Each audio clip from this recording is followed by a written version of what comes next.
Welcome to Jahangir study.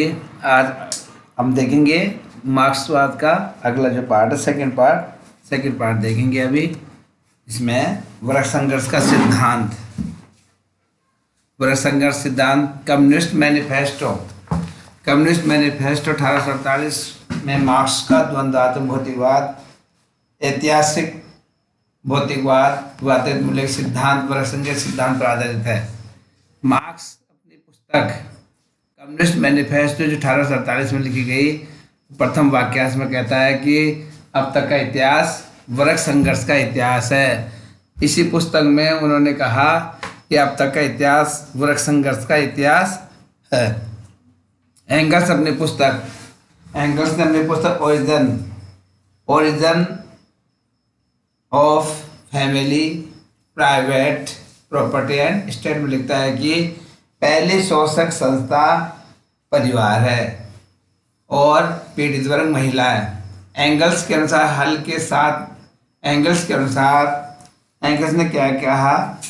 हल के साथ निजी संपत्ति हुआ है, यानी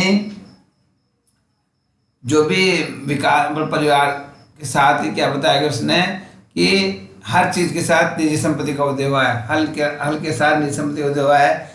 निजी संपत्ति के उद्भव के साथ वर्ग संघर्ष का उदय हुआ है और वर्ग संघर्ष को दबाने के लिए राज्य का उदय हुआ है।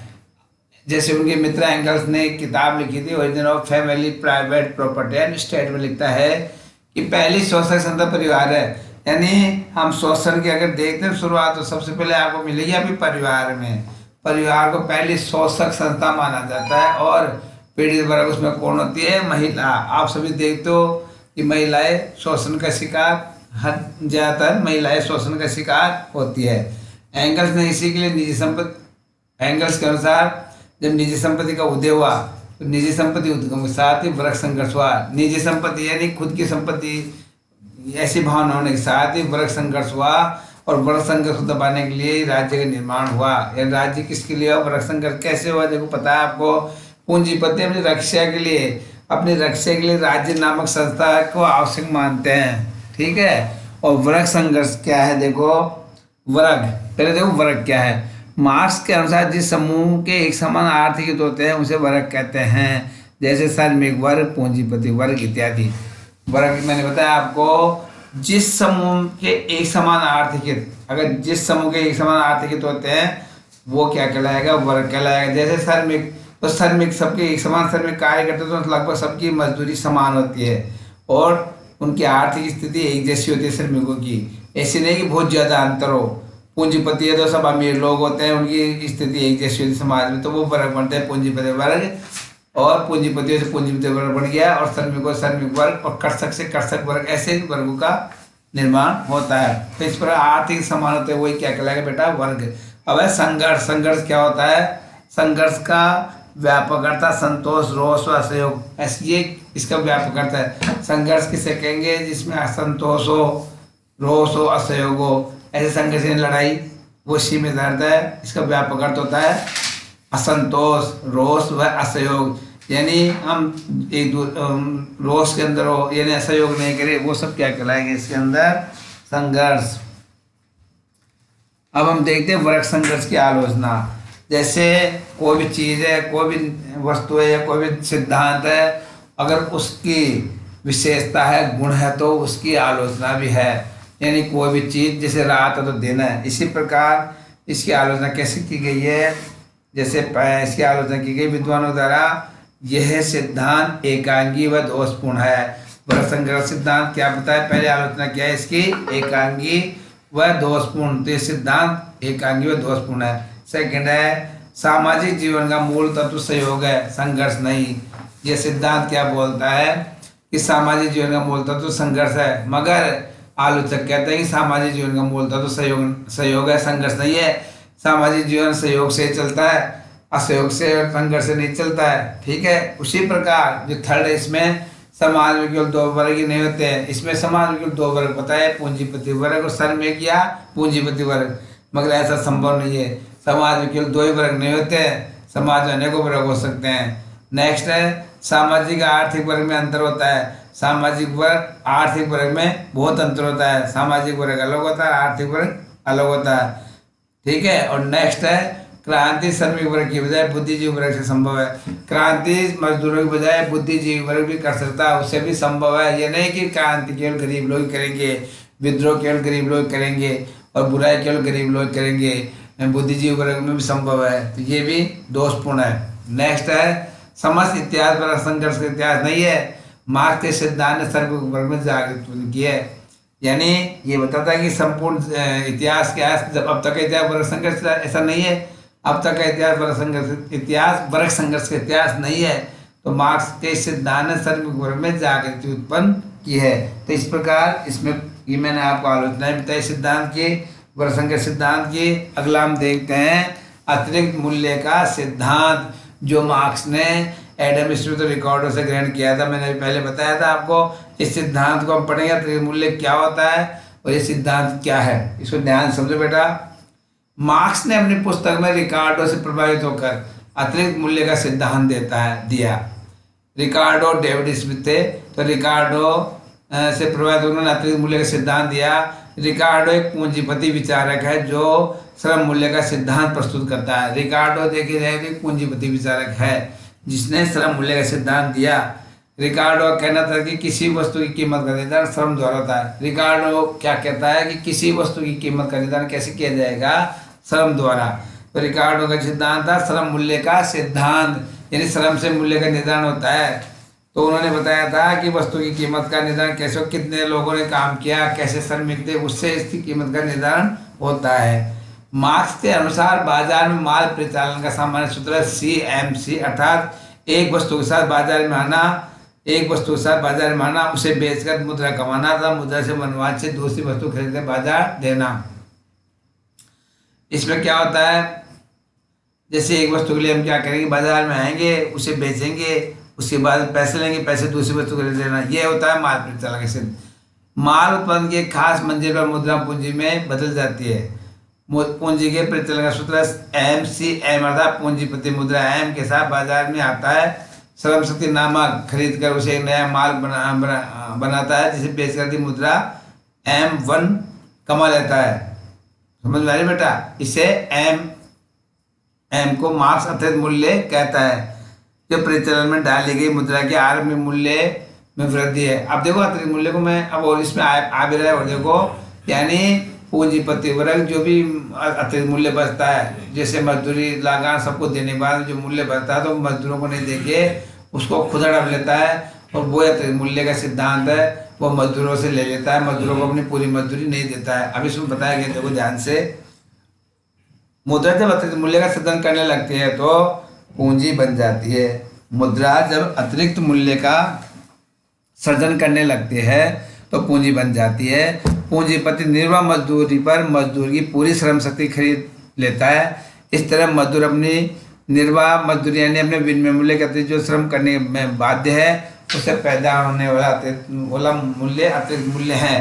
यानी मजदूर जो काम करता है उसको खरीद लिया जाता है। मजदूर अपनी निर्वाह मजदूरी के अलावा विनिमय मूल्य के अतिरिक्त जो श्रम करने को बाध्य होता है, उससे पैदा होने वाला मूल्य अतिरिक्त मूल्य। यानी मजदूरी करने बाद जो बचता है पैसा, जैसे कोई माल बनाने के लिए मजदूर ने जो भी श्रम किया, उस श्रम करने के बाद जो वस्तु बनती है, उस वस्तु का जो लाभ है वो उसका क्या कहलाएगा, अतिरिक्त मूल्य कहलाएगा।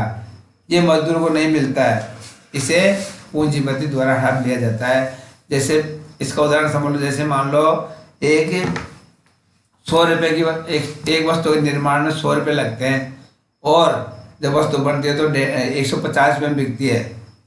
तो पूंजीपति वर्ग जो भी उत्पादक का मालिक है, वो क्या करता है, जो पैसे लगते हैं वो सब देने के बाद जो पैसा बचता है, वो पैसे क्या करता है, वो अपने फायदे के लिए जो अतिरिक्त मूल्य है वो किसको मिलना चाहिए, वो श्रमिकों को मिलना चाहिए, मगर श्रमिकों को नहीं देके वो खुद क्या करता है, उस मूल्य को हड़प लेता है। यही अतिरिक्त मूल्य है। इससे माल के विनिमय मूल्य में अंतरित निहित होता है, ये विनिमय में निहित होता है। बाजार में मांग पूर्ति तय होने वाली अल्पकालीन कीमत से पूंजीपति जो मुनाफा कमाता है। इसके अलावा अब ये जो मैंने अभी बताया आपको, जो मुनाफा कमाता है वो अतिरिक्त मूल्य होता है। यानी मजदूर को इतना ही पैसा मिलता है जितना उसके लागत के बराबर। उसको अतिरिक्त मूल्य नहीं मिलता है। जो बचत है वो उसकी किसका बचत, किसका अधिकार, जो पैसे लगे होता है वो उसका होता है श्रमिक का। तो श्रमिकों को पूरे मजदूरी कभी भी मालिक नहीं देता है, यानी जो फर्म है वो उसको कभी पूरी मजदूरी नहीं देता है, वो अतिरिक्त मूल्य होता है उसे वो हड़प लेता है। और इसी प्रकार उसने सिद्धांत देखिए बताया कि अतिरिक्त मूल्य को पूंजीपतियों के बजाय श्रमिकों को मिलना चाहिए। ठीक है बेटा, अब देखो इसमें क्या बताया उसने, और भी कुछ बताया, ध्यान समझो। इसमें क्या होता है, इसके अलावा क्या होता है, मार्क्स ने क्या किया, अतिरिक्त मूल्य के समाज में निम्न प्रभाव दृष्टिगोचर होते हैं। इस अतिरिक्त मूल्य से समाज में क्या प्रभाव पड़ेगा, जो अतिरिक्त मूल्य होता है इसका समाज में क्या प्रभाव पड़ेगा, ध्यान समझो, इसको बहुत इंपॉर्टेंट बात है।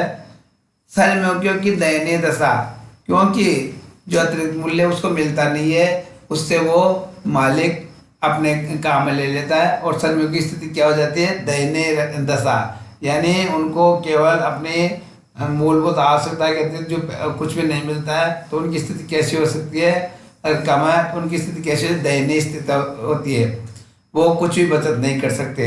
भविष्य में उनके पास अगर काम नहीं तो बिल्कुल बेरोजगार हो जाएंगे, यानी कुछ भी नहीं, उनके पास बचत नहीं होती है।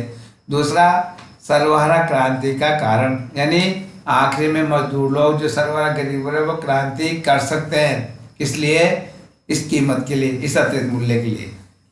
तो ये इससे प्रभाव समाज में बहुत ज़्यादा हो जाएंगे, मार्क्स ने बताया।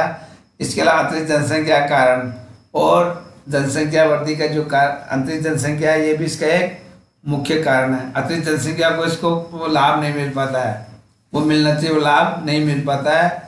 तो जिस प्रकार ये अतिरिक्त मूल्य का सिद्धांत मैंने आपको बताया, उत्पादन में श्रमिकों के भाग को वो ले लेता है। अब देखेंगे इसकी आलोचना क्या है, इस हर सिद्धांत की आलोचना, तो इस सिद्धांत की आलोचना देखो, श्रम एकमात्र उत्पादन का साधन नहीं है। अब इसमें आलोचक कह रहे हैं कि श्रम के श्रमिक लोग काम करते हैं, वो नहीं है, उससे कोई फायदा नहीं हो सकता श्रमिकों से, वो उत्पादन का साधन नहीं, वो भी चाहिए। श्रमिक कुछ नहीं कर सकता, उसके मशीनरी वगैरह पैसे और भी चीज़ें लगती है, वो भी तो होनी चाहिए कि श्रमिक कुछ थोड़े कर लेगा। तो इस प्रकार आलोचक कह रहे हैं भाई ये गलत है। इसमें पूंजी लागत मानसिक श्रम की आलोचना की गई है। इसमें पूंजी की लागत लगती है, जो मजदूर जो मालिक पैसे लगाता है, उत्पादक पैसे लगाता है, और उनकी मानसिक श्रम होता है बेटा। मानसिक श्रम क्या है, जो दिमाग से काम लेते हैं, वो जो पैसे वाले उद्योगपति होते हैं वो दिमाग से काम लेते हैं, दिमाग की तो कोई वैल्यू नहीं है, क्योंकि हर कोई आदमी थोड़ी सोच सकता है क्या करना है। जो तरीका होता है करने का, काम करने का तरीका, कैसे कराना है, क्या करना है, वो उनका मानसिक श्रम होता है। तो मानसिक श्रम को सिद्धांत क्या करता है, उसकी मतलब एक तरीके से नगण्य मानता है। तो ये सिद्धांत इस प्रकार गलत है, आलोचक कहते हैं। तीसरा इसमें है, इसमें मौलिकता का अभाव है, ये रिकार्डो से प्रभावित है, क्योंकि ये सिद्धांत मार्क्स का खुद का नहीं है, मार्क्स ने ये रिकार्डो से लिया है। और हम कोई भी दूसरी चीज़ किसी से ग्रहण करते हैं तो एक नकल होती है, और उसमें मौलिकता नहीं हो सकती। हम दूसरे से कोई भी चीज़ सीखते हैं, हम दूसरे से कोई चीज़ लेते हैं, तो अपने जो चीज़ हमने खुद ने जो आविष्कार किया उसके बजाय दूसरे से बड़ी चीज़ को हम लेंगे तो उसका पूरा व्याख्या नहीं कर सकते हम। आप समझते हो मेरी बात को। जैसे मान लो आपने, जैसे इसमें क्या होता है कि जैसे आपने कोई चीज़ आपने सीख रखी है, ठीक है, उसको आप ढंग से बता दो कि सर को या किसी को भी, आप जैसे टीचर्स को, अगर यही चीज़ अब आपने कोई दूसरी चीज़ दूसरे से सुनी है, उसने कोई आविष्कार किया, कोई मान लो कोई प्रैक्टिकल किया और तुमने नहीं किया, मान लो, तो उसकी नकल करके आप कर सकते हो, तो उसको ढंग से आप नहीं बता सकते। नकल करने से आप उसको सही ढंग से एक्सप्लेन नहीं कर सकते बेटा। नेक्स्ट है इसमें, यह सिद्धांत विरोधाभास से युक्त है। इसमें बहुत सारा विरोध है, ये विरोधाभास से युक्त है। इससे महत्व बताया गया है, समाजवादी प्रचार में सबसे अधिक सहायक रहा है। अब जैसे आलोचना के साथ महत्व बताया गया सिद्धांत के लिए, समाजवादी प्रचार में सबसे अधिक सहायक रहा है ये सिद्धांत। अतिरिक्त मूल्य सिद्धांत क्या है, समाजवादी प्रचार में सबसे सहायक रहा है। नेक्स्ट देखेंगे हम मार्क्स का अलगाव का सिद्धांत, थ्योरी ऑफ एलिवेशन। अलगाव का सिद्धांत क्या है बेटा, अलगाववादी विचार नव मार्क्सवाद या तरुण मार्क्स के विचार का आधार है। मार्क्स ने अपनी रचना मैन्युस्क्रिप्ट 1892 सिद्धांत प्रस्तुत किया। इस पुस्तक में ये पूंजीवाद की तुलना में सामंतवाद को अच्छा बताता है और कहता है कि पूंजीवाद के कारण मनुष्य अलगाव का शिकार हो जाता है। ये अलगाव निम्न 4 प्रकार देखा जा सकता है। देखो क्या बताया इसमें, अलगाववादी विचार, नव मार्क्सवाद, यानी जो मार्क्सवाद था उसमें नवीन चीजें, नव या तरुण विचार थे, नई चीज़ें थी उसके अंदर, उसमें शामिल किया गया है। और उन्होंने किताब में रहता मैन्यूस्क्रिप्ट, जो मैन्यूस्क्रिप्ट किताब लिखी थी उसमें सिद्धांत दिया था अलगाव सिद्धांत। क्वेश्चन आ जाए, मार्क्स ने अलगाव का सिद्धांत किस पुस्तक में दिया, किस पुस्तक में दिया था बेटा? जो मैन्यूस्क्रिप्ट, जो पुस्तक थी, जो मैन्यूस्क्रिप्ट, ठीक है, द मैन्यूस्क्रिप्ट, इसके अंदर ये सिद्धांत मार्क्स ने दिया था। अब देखिए बेटा इसमें क्या था, ये सिद्धांत क्या मानता है? पूंजीवाद की तुलना में सामंतवाद अच्छा मानता है। ये सिद्धांत कहता है कि सामंतवाद अच्छा है पूंजीवाद की बजाय। और ये पूंजीवाद का मनुष्य क्या हो जाता है सिद्धांत के अनुसार? अलगाव का। अलगाव कैसे कहते हैं? अलगाव जानते हैं, इसका मैं थोड़ा बताना चाहता हूँ। वैसे पूरा सिद्धांत देखो क्या है, यानी व्यक्ति ऐसा खो जाता है, देखो सबसे समझो ध्यान से, मनुष्य संपत्ति के लोभ में इतना वो हो जाता है कि वो समाज से, रिश्तेदारी से सबसे अलग हो जाता है, अपने आप से भी अलग हो जाता है, यानी उसको अपने खुद का ध्यान रह जाता है। वो इतना उसमें लोभ भी बढ़ जाता है कि उसको खुद को मालूम नहीं रहता कि मैं क्या कर रहा हूँ, क्या उसको अपने वास्तविक जीवन का पूरा कोई नहीं रख सकता। वो इतना खो जाता है, यानी अपने आप से अलगाव हो जाता है। कैसे? पूंजीवादी धारणा के कारण। वो केवल पैसे पैसे तरफ से ध्यान रहता है, पूंजीवादी स्थिति में ध्यान रहता है। तो मनुष्य किसका शिकार होता है? पूंजीवाद के कारण। ज्यादा पैसे से मनुष्य किसका हो जाएगा? अपने आप से अलग हो जाएगा। दूसरे से अलग तो रहता है, वो अपने आप से अलग हो सकता है। तो निम्न चार प्रकार देखते कैसे उत्पादन प्रणाली से अलगाव। अभी इसमें सारी बातें आ रही जो मैं बोल रहा हूँ। उत्पादन प्रणाली से अलगाव, उसको उत्पादन प्रणाली से भी लगाव नहीं रहेगा, अलग हो जाएगा, इतना पैसे में इतना खो जाएगा कि उसको यही मालूम है कौन सा उत्पादन बन रहा है, कंपनी में क्या हो रहा है, क्या है, वो पैसे से उनसे अलग हो जाएगा। पर्यावरण से अलगाव, उसको मतलब ही नहीं है पर्यावरण से, उसको वातावरण से कोई मतलब नहीं, वो फैक्ट्री लगा रहा है, कुछ भी लगा रहा है, पर्यावरण प्रदूषण से कोई मतलब नहीं बेटा, तो वो पर्यावरण से भी अलग हो गया, उसको केवल पूंजी से ही लगाव रहता है। और बाद में अगर ऐसी स्थिति, बाद में जो तीसरी स्टेज आती है वो साथियों से अलगाव। वो इतना हो जाएगा अपने साथियों से, जो उसके जानकार साथी फ्रेंड्स वगैरह जो, उससे भी वो अलग रहने की कोशिश करेगा, उससे भी अलग हो जाएगा। क्यों? किसके कारण? पूंजीवाद के कारण। ये सत्य है बात। और नेक्स्ट में जब उसकी जो उग्र सबसे लास्ट स्टेज होते हैं स्वयं से अलगाव, वो अपने आप को, अपने काम से, अपने आप के जीवन की जो प्रक्रिया है उससे भी अलग होने लग जाएगा। किस समय क्या करना है उसको ये पता नहीं, कब आया घर पे, कब जाना, सब अपने से अलग हो जाएगा। तो इस प्रकार ये सिद्धांत, इस प्रकार से हम अलगाव को देख सकते हैं। नव मार्क्सवाद की इसी अलगाव के सिद्धांत से प्रभावित होकर जॉर्ज ल्यूकास द्वारा 1923-24 में सर्वप्रथम सामने लाया। अब बेटा ये सिद्धांत हमारे सामने कौन लेके आए थे? अलगाव का सिद्धांत जॉर्ज ल्यूकास नाम के विद्वान के द्वारा 1923-24 में इसको सबके सामने प्रस्तुत किया उसने। जब मार्क्स द्वारा लिखे गए विचार आर्थिक व दार्शनिक पांडुलिपियों 1844 का 1932 में प्रकाशन किया गया था। अरे जो ये सिद्धांत था ना, मार्क्स ने 1844 में लिखा था, सिद्धांत दिया था, वो लोगों की नजरों के सामने नहीं था, वो पांडुलिपियों में लिखा था। उसको प्रकाशन, जो पांडुलिपियां थी उनको ढूंढ के कैसे भी मालूम था, प्रकाशन लोगों के सामने कब किया? 1932 में। मगर उससे पहले जॉर्ज ल्यूकास ने सिद्धांत लोगों के सामने एक बार ला दिया था। तो ये सिद्धांत वास्तविक रूप से देखा जाता है 1932 में, मगर इससे पहले अभी मैंने बताया आपको जॉर्ज ल्यूकास ने ये सिद्धांत प्रस्तुत किया था। ठीक है बेटा, तो ये अलगाव का सिद्धांत आपको समझ में आ गया होगा अच्छी तरह से, इसको बार बार देखो। नेक्स्ट हम देखेंगे पूंजीवाद का विश्लेषण, भविष्य संबंधी धारणा। मार्क्स ने पूंजीवाद का विश्लेषण कैसे किया, भविष्य संबंधी उनकी क्या धारणा थी? मार्क्स पूंजीवादी व्यवस्था का विश्लेषण करता है तथा उसके भविष्य की धारणा को स्पष्ट करता है। पूंजीवाद लाभ के लिए उत्पादन करता है, वह इसमें परस्पर दो वर्गों का हित पाया जाता है। मार्क्स ने पूंजीवाद का विश्लेषण कैसे किया, उसे क्या बताया? भविष्य की धारणा बताई उसको क्या बताया? पूंजीवाद को भविष्य की धारणा बताया। पूंजीवाद लाभ के लिए उत्पादन करता है, यानी पूंजीवाद को भी काम किया जाता है, किस लिए किया जाता है? पूंजीवादी वर्ग में अपने लाभ के लिए उत्पादन करता है वो, ये उसको कोई मतलब नहीं किस लिए करेगा वो उत्पादन, जिस चीज़ का। जैसे मान लो, आप उदाहरण देना चाहूँगा मैं आपको एक बेटा, एक अच्छा सा, जैसे मान लो कुछ नस्ली चीज़ वाला कुछ ही मान लो, जैसे मान लो शराब की बात है, तो शराब की जो कंपनियां होती बनाती है वो क्यों करती है? उसको हानिकारक पदार्थ मान लो, फिर क्यों बनाती है? अपने लाभ के लिए। तो वो बात आ गई। तो पूंजीवादी क्या सोचते हैं कि लाभ की बात सोचते हैं, उनको मतलब नहीं और चीज़ों से। इसमें दो वर्गों का हित पाया जाता है, दो वर्ग होते हैं, उसमें दो विरोधी वर्गों का हित पाया जाता है।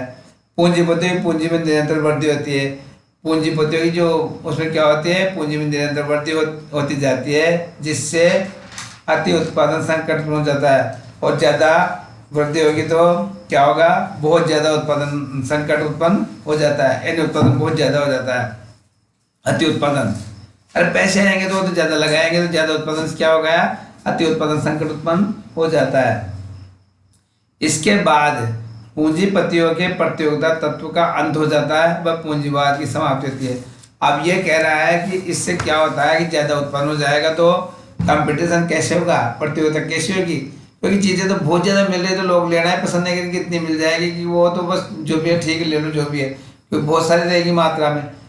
तो उसमें कंपटीशन कैसे होगा, कंपटीशन तब होता है क्या नाम प्रतियोगिता तब होती है जब उसकी सीमित उत्पादन होना चाहिए, ज़्यादा नहीं होना चाहिए। बहुत ज़्यादा होने से तो क्या कंपटीशन होगा, जब चीज़ें मिलेगी तो ऐसे ही मिल जाएगी। मान लो एक बात बताऊँ, कोई फर्म बहुत सारे माल बना के रख देती है, वो नहीं बिकता तो सस्ते में बेचेंगे, फिर वो सस्ते में, तो कंपटीशन की तो कोई बात ही नहीं है। तो ये संकट कैसे होगा, ये विश्लेषण किया इसने सिद्धांत के द्वारा। नेक्स्ट हम देखेंगे राज्य व शासन संबंधी धारणा। राज्य व शासन संबंधी धारणा, मार्क्स की राज्य व शासन संबंधी धारणा अन्य सभी धारणाओं से पृथक है। ये जो धारणा है वो अन्य सभी धारणाओं से क्या है, बिल्कुल ही पृथक है। कैसे देखो, कार्ल मार्क्स राज्यों के वर्गीय संस्था के रूप में मानते हैं। कार्ल मार्क्स क्या मानता है, राज्यों की वर्गीय संस्था। एक वर्गीय संस्था जानते हो क्या होती है, मैंने अभी आपको बताया था, उसने ये बताया कि कार्ल मार्क्स केवल पूंजीपतियों को, अमीरों के हित की संस्था है, सरबराह वर्ग इनकी तरफ राज्य का कोई मतलब नहीं है। उनकी संपत्ति की रक्षा करने के लिए राज्य का निर्माण किया गया है। मार्क्स के अनुसार राज्य की उत्पत्ति वर्ग विभेद है। मार्क्स ने बताया जो राज्य की उत्पत्ति होती है वो वर्ग विभेद है। राज्य की उत्पत्ति क्या है, वर्ग विभेद है। राज्य शोषण का यंत्र है, वो मानता है कि राज्य क्या है, शोषण का एक यंत्र है। ठीक है बेटा, यानी गरीबों का कभी भी राज्य हित नहीं करेगा, सर्वहारा वर्ग का राज्य कभी भी हित नहीं करेगा। कार्ल मार्क्स के राज्य व शासन संबंधी विचारों को निम्न बिंदुओं पर से हम अच्छी तरह समझ सकते हैं। कुछ बिंदु बताए जा रहे हैं जो ध्यान समझो, इनको मैं समझाता हूँ आपको। तो अभी मैंने बताया वर्गीय संस्था, शोषण के यंत्र, सब कौन क्यों मानते हैं, क्योंकि ये राज्य होता है ना जो केवल पूंजीवादियों के हित की बात करता है, सर्वहारा वर्ग की, गरीब वर्ग की तो ये बात नहीं करता। जो क्या लिखा है इसमें, जो पॉइंट है वो हम एक एक देखते हैं, आप ध्यान से समझो। राज्य की उत्पत्ति के कारण वर्ग विभेद है। राज्य शोषक वर्ग की तो सुरक्षा करता है, वही बात आ गई। राज्य की उत्पत्ति के कारण वर्ग विभेद, वर्गों में विभेद करने के लिए राज्य का निर्माण हुआ है। राज्य शोषक वर्ग यानी पूंजीवादी वर्ग के हितों की सुरक्षा करता है, और शोषित वर्ग होते हैं उनकी तो सुरक्षा नहीं करता है। राज्य में शासन शोषण का यंत्र है, अर्थात राज्य में शासन शोषक वर्ग की शोषित वर्ग के शोषण में सहायता करता है।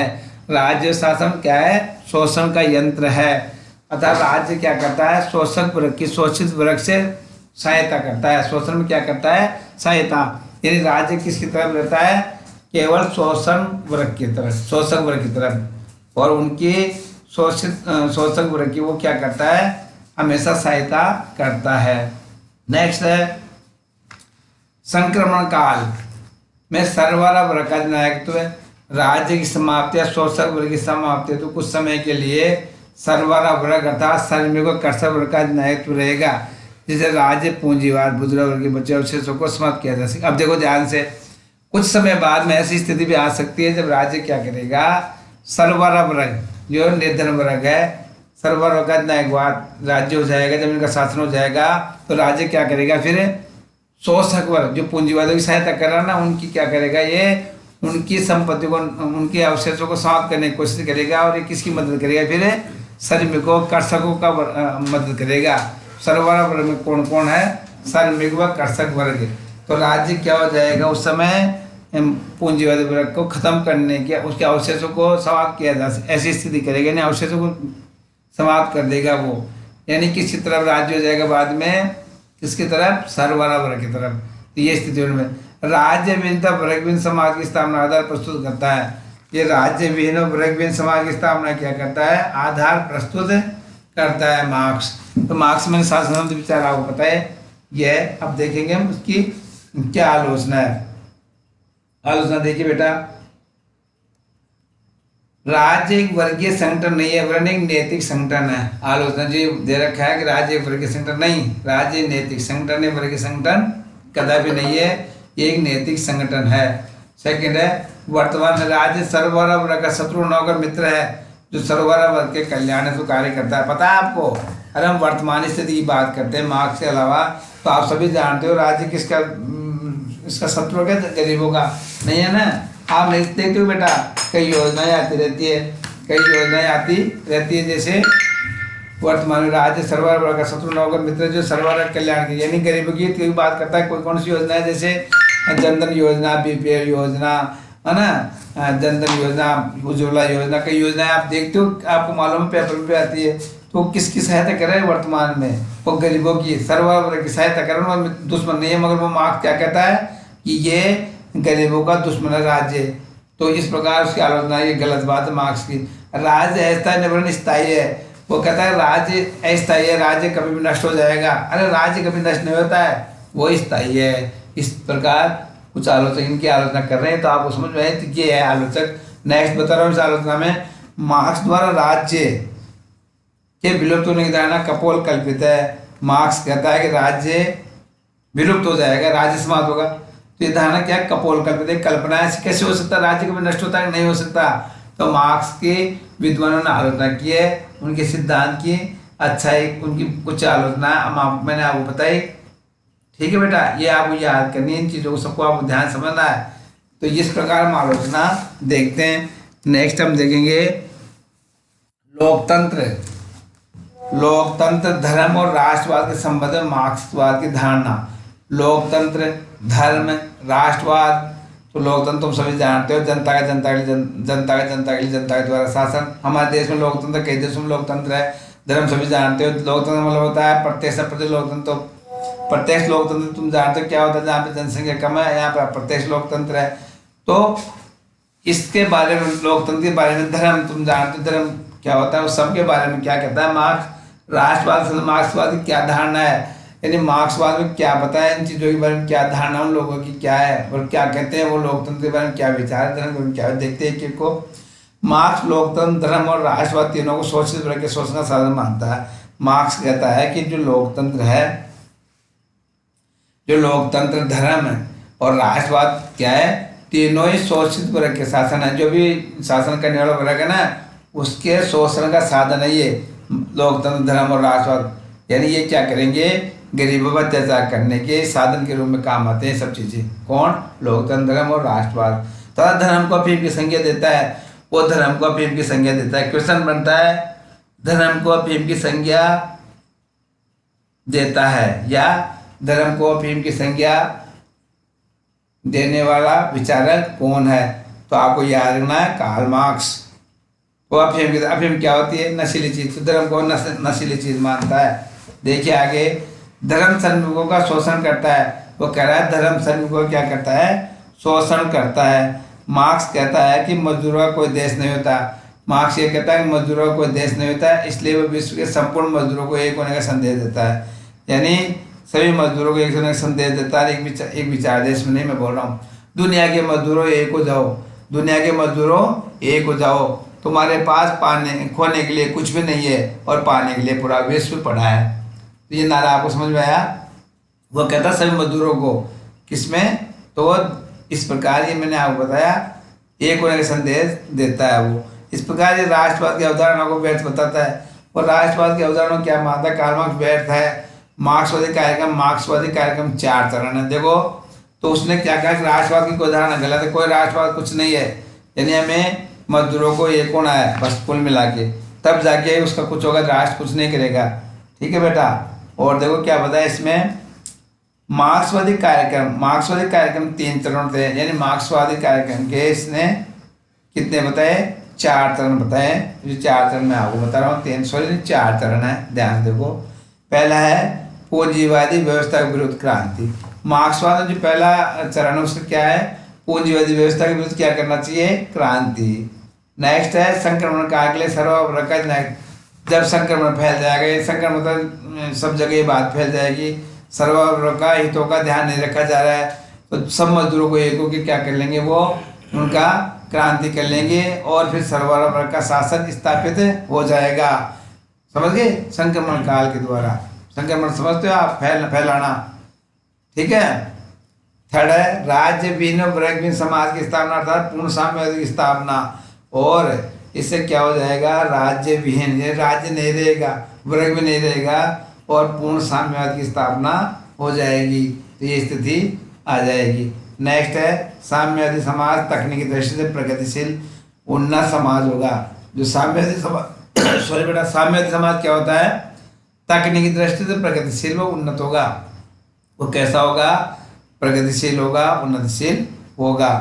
इस प्रकार उसने धर्म, लोकतंत्र और राष्ट्रवाद संबंध में विचार बताए मार्क्स ने। अब हम देखते हैं कार्ल मार्क्स, मार्क्सवाद की आलोचना देखेंगे बेटा। मार्क्सवाद की आलोचना देखो ध्यान से। मार्क्सवाद के कई विचार ने कटु आलोचना की है। उदारवादियों ने सर्वहारा की तानाशाही को सोवियत संघ के स्टालिन शासन और चीन के माओवादी सर्वाधिकारवाद के परिपेक्ष में लोकतंत्र विरोधी तानाशाही माना। बताया उदारवाद ने सर्वहारा की तानाशाही को सोवियत संघ के स्टालिन शासन, यानी सर्वहारा गरीबों की जो तानाशाही वो क्या हो जाएगी, स्टालिन शासन और चीन में माओवादी। अभी आपको दोनों चीजें समझ में नहीं, मैं बता रहा हूँ आपको कि मार्क्सवाद कई विधान ने क्या कहा कि जो सर्वहारा वर्ग के जो शासक हो जाएगा ना, वो तानाशाह बन जाएंगे। जैसे सोवियत संघ के अंदर स्टालिनवादी शासन, वो भी क्या था, गरीब लोगों का नेतृत्व किसने किया था, सोवियत संघ में स्टालिन ने, और इतने तानाशाह बन गए थे वो, तो विरोध हो गया था बहुत ज़्यादा। चीन के अंदर माओवादी क्या होते हैं, तरीके से सर्वाधिकारवादी होते हैं, उनका शासन में क्या हो जाएगा, इसके द्वारा मार्क्स के द्वारा क्या हो जाएगा, लोकतंत्र का विरोधी माना जाएगा, उससे लोकतंत्र का अंत हो जाएगा। हम मार्क्सवाद की आलोचना पढ़ रहे हैं बेटा, गलत मत, तो ये लोकतंत्र का विरोधी शासन नहीं है क्या, मार्क्सवाद। इसे तानाशाही की स्थिति पैदा हो जाएगी। अरे गरीबों को शासन मिलेगा तो गरीब मन मर्जी तानाशाही मचा देंगे, लूट का शोर मचा देंगे।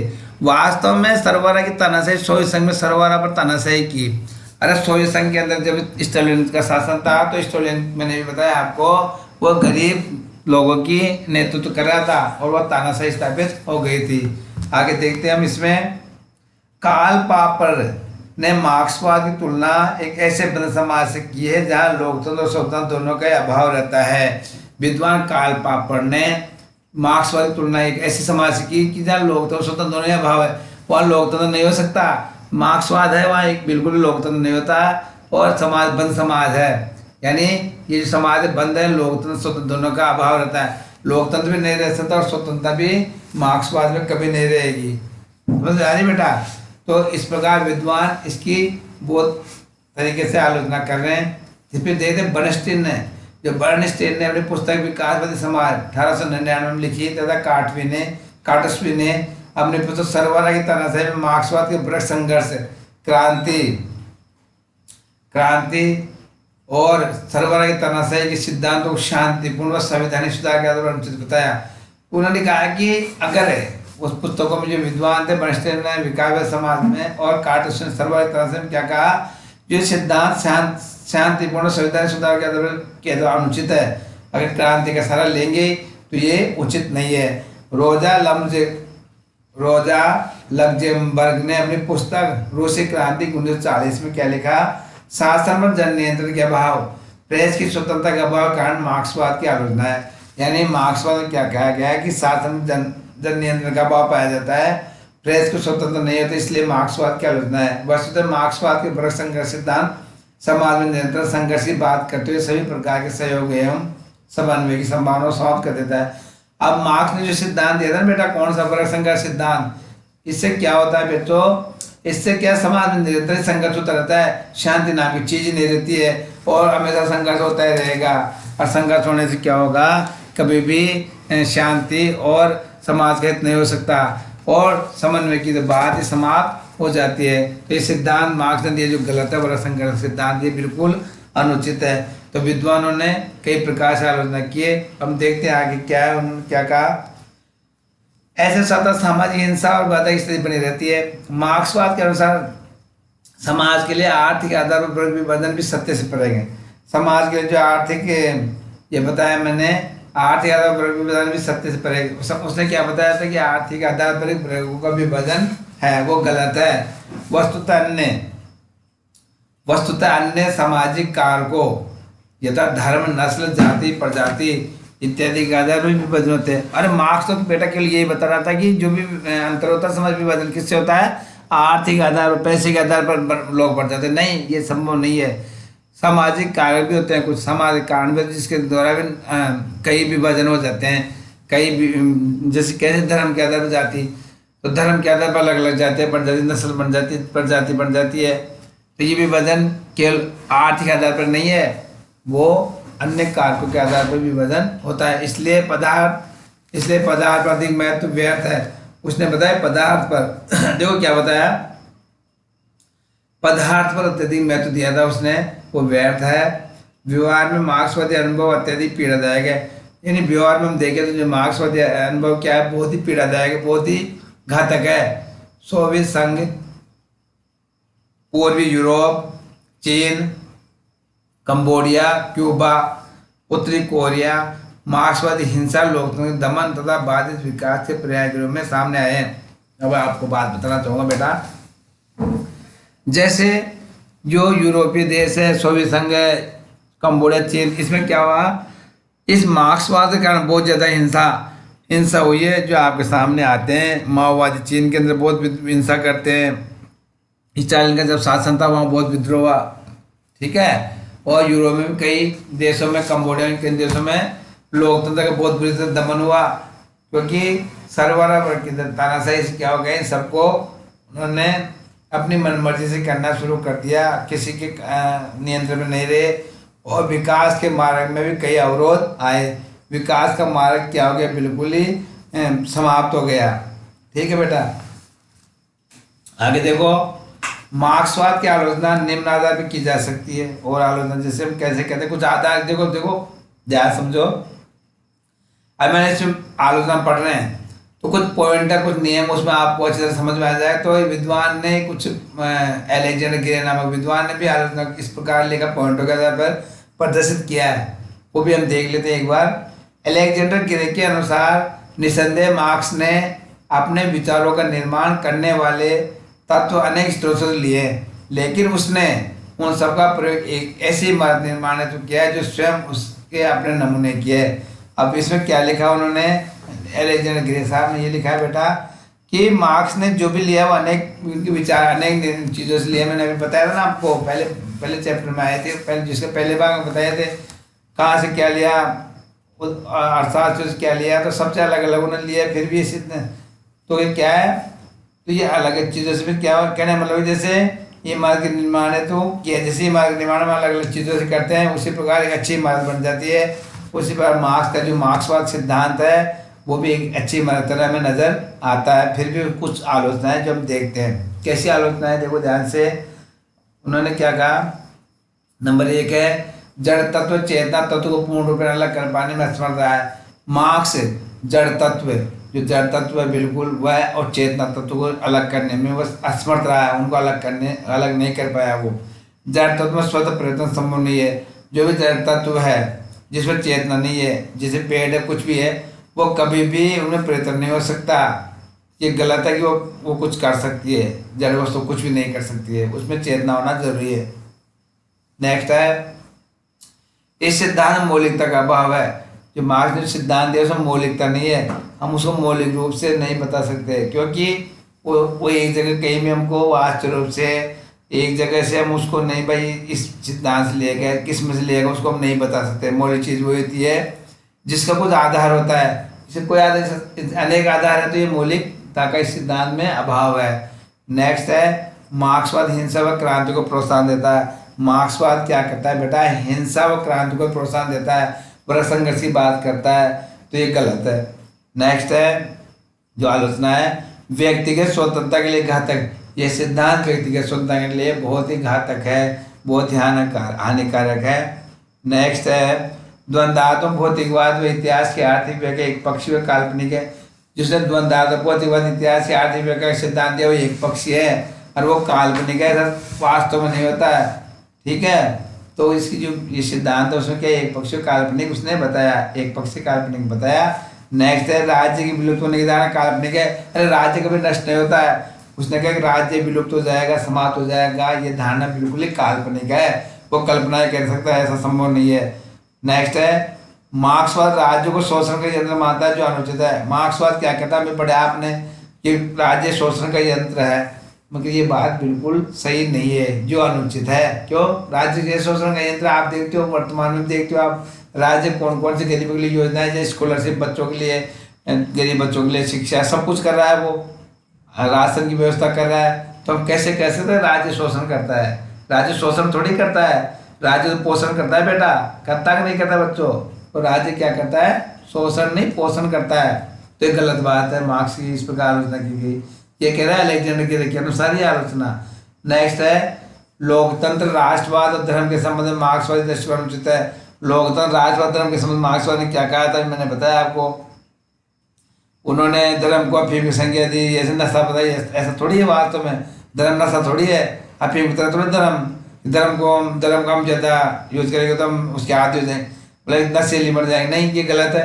राष्ट्रवाद की बात ही गलत, लोकतंत्र की उसी धारणा बिल्कुल अनुचित है। मार्क्स का दो वर्गों का विचार अव्यवहारिक है। मार्क्स का दो वर्ग होते हैं, पूंजीपति और श्रमिक। अरे केवल पूंजीपति श्रमिक थोड़े थे बेटा, अनेक वर्ग होते हैं। तो ये सिद्धांत बिल्कुल ये धारणा अव्यवहारिक है। नेक्स्ट हम देखते हैं बेटा बच्चों, राजनीतिक चिंतन में मार्क्सवाद का क्या योगदान है। राजनीतिक चिंतन में मार्क्सवाद का क्या योगदान है? देखिए, राजनीतिक चिंतन में मार्क्सवाद ने महत्वपूर्ण योगदान दिया। इसने विश्व को समझाने का एक नवीन दृष्टिकोण प्रदान किया, उसने पूरे विश्व को समझाने के लिए एक नया दृष्टिकोण दिया। देखिए, मार्क्सवाद विभिन्न विचारधाराओं का आधार प्रदान करता है। कुछ पॉइंट्स को देखो ध्यान से। मार्क्सवाद विभिन्न विचारधाराओं को आधार प्रदान करता है। उदारवाद को चुनौती, ये उदारवाद को चुनौती देता है। मार्क्सवाद समाजवाद एक व्यवहारिक और वैज्ञानिक योजना प्रस्तुत करता है। मार्क्सवाद समाजवाद व्यवहारिक वैज्ञानिक योजना प्रस्तुत करता है। मार्क्सवाद ने श्रमिक वर्ग में नवीन जागृति की है। अरे मार्क्सवाद के कारण श्रमिक वर्गों ने अपने अधिकारों के बारे में जाना है, उनमें नई जागृति उत्पन्न की है मार्क्स ने। नेक्स्ट है मार्क्स समाज का यथार्थवादी चित्रण प्रस्तुत करता है, वो समाज का वास्तविक चित्रण प्रस्तुत करता है, उससे हमें मालूम पड़ता है समाज कैसा होता है। अब निष्कर्ष के रूप में हम देखते हैं क्या है। मार्क्स के द्वारा समाजवाद लाने का एक ठोस और सुसंगत कार्यक्रम प्रस्तुत किया गया, जिसने विश्व में एक नई हलचल उत्पन्न कर दी। मार्क्स के विचारों को आधार बनाकर लेनिन ने 1917 में सोवियत संघ में साम्यवादी शासन की स्थापना कर मार्क्स के विचारों को व्यवहारिक आधार प्रदान किया। अब देखो ध्यान से, यानी मार्क्स के विचारों के द्वारा विश्व में नई हलचल हो गई, लोगों को ये तो अलग ही विचार है। इसी विचारों को आधार बनाकर लेनिन ने 1917 में जो सोवियत संघ में वहां पे कौन सा शासन स्थापित किया था, याद रखना, सोवियत संघ में। एक क्वेश्चन बनता है, सोवियत संघ में साम्यवादी शासन की स्थापना कब व कैसे हुई? कब व कैसे हुई, तो आपको कैसे लिखना है, मार्क्स के विचारों से कब कैसे और कब 1917 में स्थापना हुई। वैचारिक आधार, इसी विचारधारा के आधार पर माओ से तुंग ने चीन में क्रांति, अरे जो चीन का विद्वान था माओ से तुंग ने चीन में क्रांति की और 1949 में साम्यवादी शासन की स्थापना की। किसके आधार पर साम्यवादी शासन की स्थापना हुई? इसी मार्क्सवाद के कारण।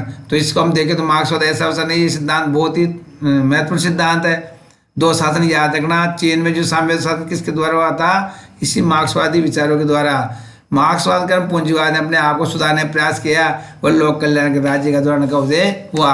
मार्क्सवाद के कारण ही पूंजीवाद का हुआ। अब हम इसके जो लास्ट में देखेंगे, इसी मेरा पाठ कुछ महत्वपूर्ण क्वेश्चन भी है, वो आपको इनके साथ साथ उनको भी देखना, याद भी करना है अच्छे ढंग से और समझना है और उनको याद करते हुए चलना है। जैसे पहला क्वेश्चन जिसे महत्वपूर्ण बनता है, मार्क्स के अतिरिक्त मूल्य के सिद्धांत का सारांश लिखिए। अभी अतिरिक्त मूल्य का सिद्धांत जो दिया था उसका सारांश लिखना है आपको, ठीक है। नेक्स्ट क्वेश्चन है, वर्ग संघर्ष की अवधारणा क्या है? क्या है वर्ग संघर्ष? मैंने आपको अच्छी तरह बताया, उसको बार बार सुनोगे समझोगे तो ही आपको समझ में आ जाएगा। मैंने इसमें डाल भी रखा, उसको आप देख के उतार भी सकते हो इस नोट्सों में से, मैंने स्लाइड में डाली है। नेक्स्ट क्वेश्चन है मार्क्स की किन्हीं दो रचनाओं के नाम। मैंने पढ़ाया था, भी बोला था, बहुत सारी रचनाएं, द गोथा प्रोग्राम है ना, द कम्युनिस्ट मैनिफेस्टो, ऐसी कई किताबें हैं, उनमें दो का नाम लिखना है। कोई से भी दो नाम याद रखना, दो की जगह तीन ही पूछ सकते हैं, आपको याद रखना है। नेक्स्ट क्वेश्चन है द्वंद्वात्मक भौतिकवाद का अर्थ तथा विशेषता बताइए। क्या है द्वंद्वात्मक भौतिकवाद, उसका अर्थ लिखना है, उसकी विशेषता बतानी है आपको। ठीक है, किस तरह धर्म को अपनी संज्ञा किसने दी, ये क्वेश्चन भी आपको याद है, मैंने बताया था, वो भी आपको याद रखना है। थैंक यू बेटा। आगे हम देखेंगे अगला जो है अगला टॉपिक देखेंगे और आप इनको याद करना।